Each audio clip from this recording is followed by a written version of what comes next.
Continuando a discussão sobre o som, aqui nesse terceiro vídeo, a gente precisa recapitular a ideia de que esse som ele é uma energia que se propaga no espaço e vamos comentar sobre os meios que transmitem o som.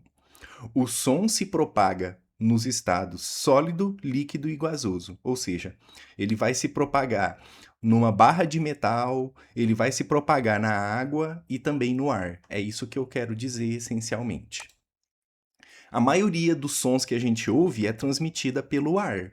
Mas se a gente encostar o nosso ouvido num trilho de trem de ferro, a gente pode escutar o trem se aproximando a uma grande distância. Inclusive, a título de curiosidade, isso acontecia lá no Velho Oeste, quando os cowboys queriam saquear algum trem transportando alguma carga. Eles colocavam o ouvido no trilho. E como no metal, eu vou comentar isso com vocês, o som se propaga muito mais rápido, eles conseguiam a uma grande distância ter uma percepção de que o trem com a carga que eles queriam saquear estava se aproximando.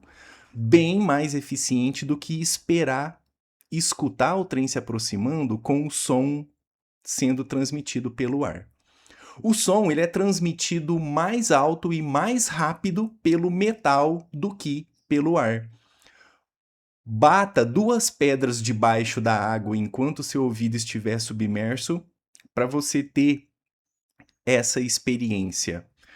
Como a água é um meio mais denso, na água você vai ter uma percepção de som diferente do que batendo essa pedra no ar. Ou seja, o meio material ele vai influenciar diretamente na velocidade de propagação da onda sonora.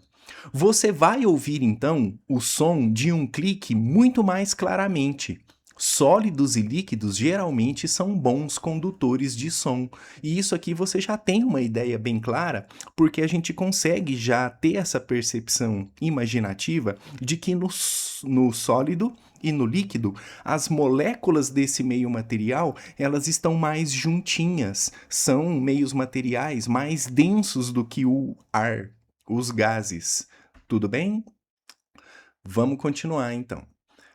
Na nossa discussão, então, a gente tem que falar sobre essa velocidade do som, que é diferente nesses meios materiais, exatamente por essa característica que eu acabei de afirmar para você.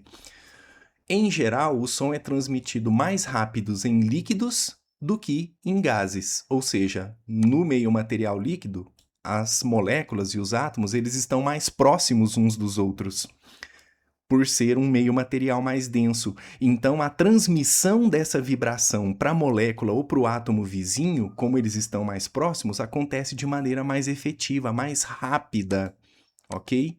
E é ainda mais rápido nos sólidos, certinho? Bom, o som ele não vai se propagar no vácuo. Ou seja, na ausência de meio material, a gente não tem transmissão de som. A transmissão do som ela vai requerer esse meio material para vibrar. Pode haver vibrações, mas se não houver nada para comprimir e expandir, lembra das zonas de compressão e zonas de rarefação?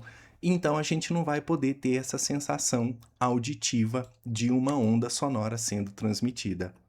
Então o som ele pode ser ouvido do sino tocando enquanto existe ar dentro dessa campânula, dessa câmera de vidro, ou dentro desse pote. Mas se o ar for retirado através de uma bomba de vácuo daqui, mesmo que essa fonte ela vibre, não tem meio material para vibrar ao redor dessa fonte, então não tem percepção sonora desse ouvinte, se não houver meio material para vibrar. Finalizando com uma pergunta: quais meios transmitem som? Super fácil, né? Então é isso. Obrigado pela atenção. No próximo vídeo a gente comenta sobre a rapidez com que esse som se propaga. Valeu!